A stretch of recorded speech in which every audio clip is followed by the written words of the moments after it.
السلام عليكم، ازيكم عاملين ايه؟ اتمنى ان الجميع يكون بخير. النهارده ان شاء الله زي ما طلبتوا مني في التعليقات اللي انا اطلع اصور اليوم ونطلع نتمشى ونصور لقطات عشوائيه عن الحياه هنا في المانيا وعن الشوارع الالمانيه، نطلع نصور فلوجات ونصور الشوارع. النهارده انا نازل المدينه، نازل اجيب شويه حاجات واروح اتفرج على كام حاجه في المدينه، منهم معرض عربيات هيعجبكم جدا واكيد انتوا عرفتوه من عنوان الفيديو. الفلوج النهارده هيكون عشوائي، هننزل نتفرج على الشوارع ونلف لفتنا الجميله وشارك اليوم ده معاكم. اول حاجه هبتدي بيها خالص وهو اللي انا هنزل مدينه نورنبرج. يلا بينا.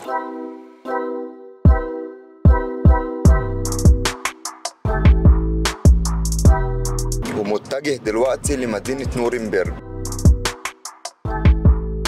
وبما اني قربت من المدينه فهنلاقي ان الطريق بدأ يبقى زحمه. الزحمه بيتقال عليها بالالماني شتاو، والزحمه دي من اكتر الحاجات اللي الموظفين بيكرهوها، وانا عن نفسي بكرهها جدا لما ببقى لسه مخلص شغل ومروح مثلا والاقي الطريق واقف كده. اوقات كتير القطر بيبقى ارحم في اوقات في نص الاسبوع وقت خروج الموظفين، بالذات لما تكون مدينه كبيره.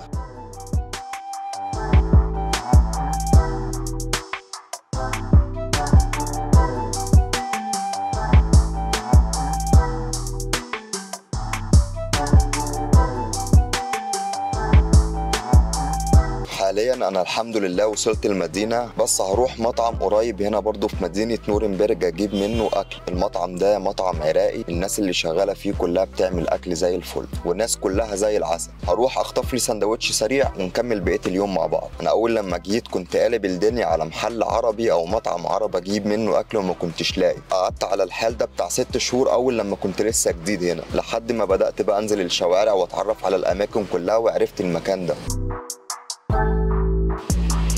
لو حد عايش في بايرن وفي مدينه نورنبرج او جنبها، المطعم اسمه مطعم البركات، صورته لكم وسبت لكم اسم اليافطه بتاعته، موجود في مدينه نورنبرج، وده اكيد مش دعايه بس المطعم كويس حبيت اعرف اخواتنا عليه.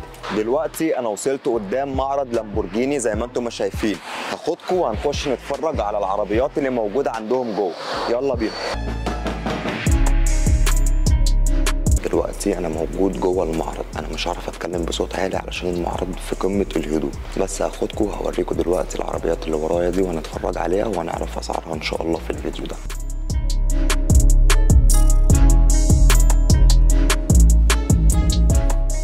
وسعر العربية دي عامل 379,640 يورو، 640 بي اس، ماشية 10,355 كيلو. دلوقتي معايا العربية التانية، ودايما اللون الأورنج في اللامبورجيني بيكون مميز جدا. هاخدكم أفرجكم على العربية دي من بره ومن جوه وأوريكم أسعارها ومواصفاتها إيه بالظبط. يلا بينا.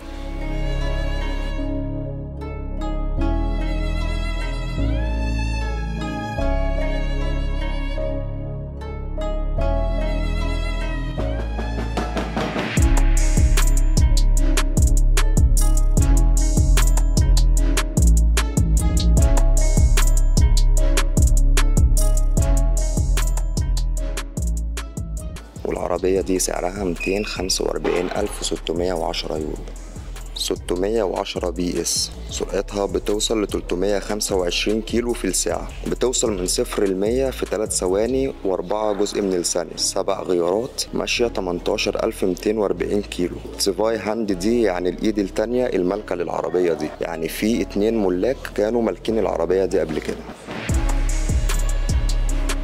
دلوقتي العربية التانية معانا سعرها أقل من العربية الأولانية الأورنج اللي احنا شفناها. هوريكم دلوقتي العربية شكلها عامل ازاي ومواصفاتها وسعرها. يلا بينا.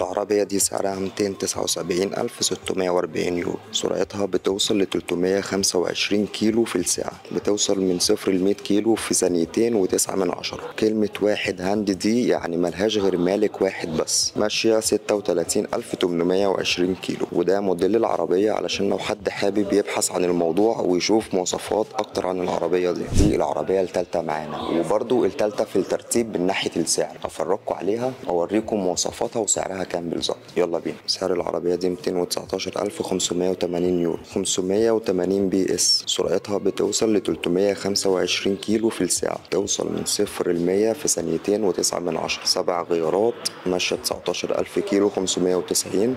كان مالكينها 3 اشخاص قبل كده، دريتا هاند او 3 هاند او 3 هاند. دلوقتي وانا ماشي في المعرض لقيت موتوسيكل كده محطوط لوحده هناك ايطالي، هروح اتفرج عليه. المكنه الدوكاتي دي انا مش عارف هي بتعمل ايه في معرض لامبورجيني، بس عموما حظكم اللي انا اشارك معاكم تفاصيل المكنه دي ونتفرج عليها سوا، وان شاء الله في يوم من الايام هخصص لكم فيديو ونروح نصور موتوسيكلات ريس في معرض من المعارض هنا في المانيا.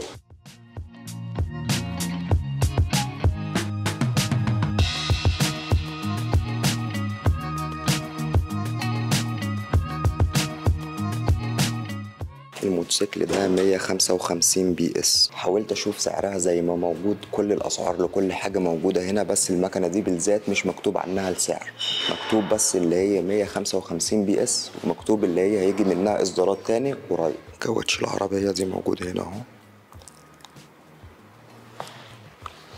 وانت بقى في المعرض لما بتيجي هنا بتلاقي مكان انت ممكن تقعد فيه، ممكن تطلب المشروب بتاعك في اي وقت يجيبوا لك قهوه، مشروب اللي انت عايزه. وكمان المكان اللي ورايا ده للناس اللي بتحب تعمل تعديلات على صالون العربيات، اي اشكال والوان انت عايزها وخامات هتلاقيها موجوده في المكان ده. حبيت اشارك معاكم اسعار الاربع عربيات اللي كانت موجوده معانا النهارده. لو انتوا شايفين البرج اللي ورايا اللي باين من فوق ده اللي طالع من بعد المبنى ده برج التلفزيون، يعتبر اطول برج موجود هنا في المدينه. لما بتطلع فوق بتقدر تتفرج على المدينه كلها. في مره ان شاء الله هبقى اخدكم ونطلع نصور اليوم ده من فوق ونشوف منظر المدينه بيبقى عامل ازاي، ونشوف لو حد عايز يجرب التجربه دي المفروض يعمل ايه. ولما خرجت من معرض لامبورجيني على طول الناحيه الثانيه لو بصينا هنا هنلاقي معرض سكودا، تقدر تخش جوه تسال عن اي حاجه تخص العربيات، تتفرج على العربيات. لو انت ناوي فعلا تقدر تجرب عربيه، بس خدوا بالكم الالمان بيقولوا على السكودا شكودا. لو حابين نوع الفيديوهات دي اللي احنا نطلع ونصور اسعار عربيات واخدكم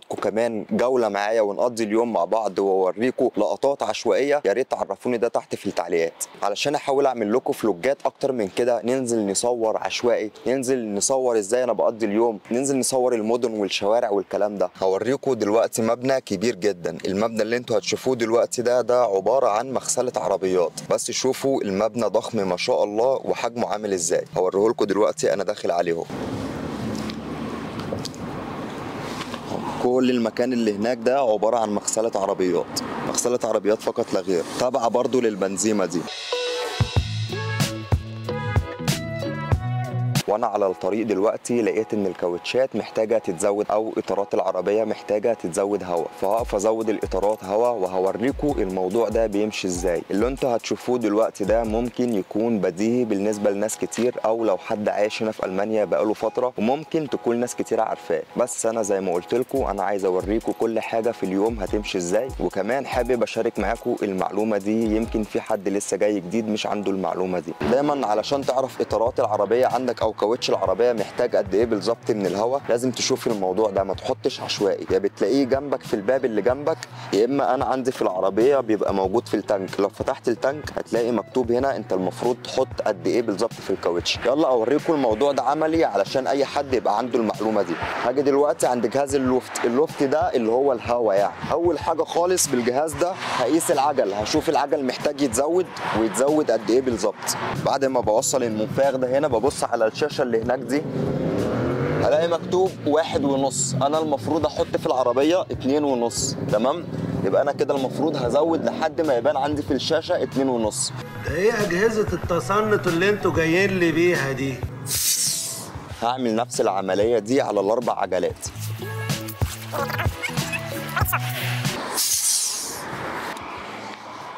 بعد ما بخلص مرحله القياس دي ببدا اروح ازود هواء.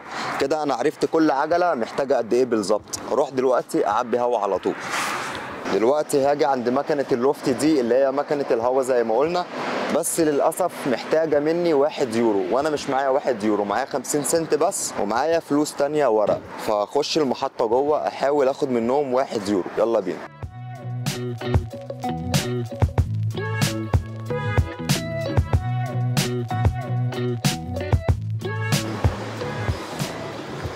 رحت حولت منهم شويه يوروهات اهي ادوهاني فضه، مكتوب اهو لازم تحط 1 يورو. احط 1 يورو هنا.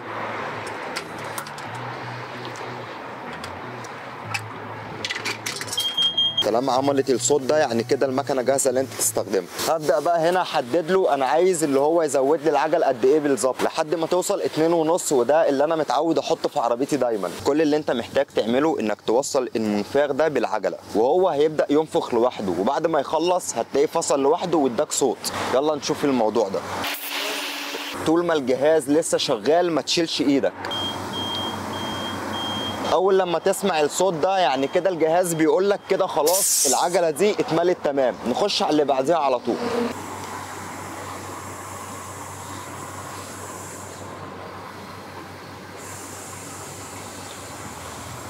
نفس الموضوع، هفضل برضو موصله وسايبه لحد ما المكنه تديني الصوت ده. ابدا اشيله على طول اول لما المكنه تديني صوت الصفاره او الانذار ده. اخر عجله. يبقى انا كده خلاص انتهيت من موضوع نفخ الكاوتشات او تزويد الاطارات باللغه العربيه. جنب جهاز الهواء على طول هتلاقي المكنسه دي نفس الفكره، بتحط برضو العمله اليورو الجميل وبتستخدم دي جوه العربيه تشفط بيها اي حاجه في اي مكان. موجود منها 2 عربيتين يقدروا يعملوا نفس الموضوع ده في نفس الوقت. حبيت اشارك معاكم الموضوع ده سريعا لان طلب مني كتير اللي انا انزل اصور انا بعمل ايه في يومي والكلام ده، فحبيت اشارك معاكم اليوم بتاع النهارده. اتمنى ان الفيديو يكون مسلي بالنسبه ليك وان الفيديو يكون عجبك. اشوفكم الفيديوهات اللي جايه ان شاء الله. السلام عليكم.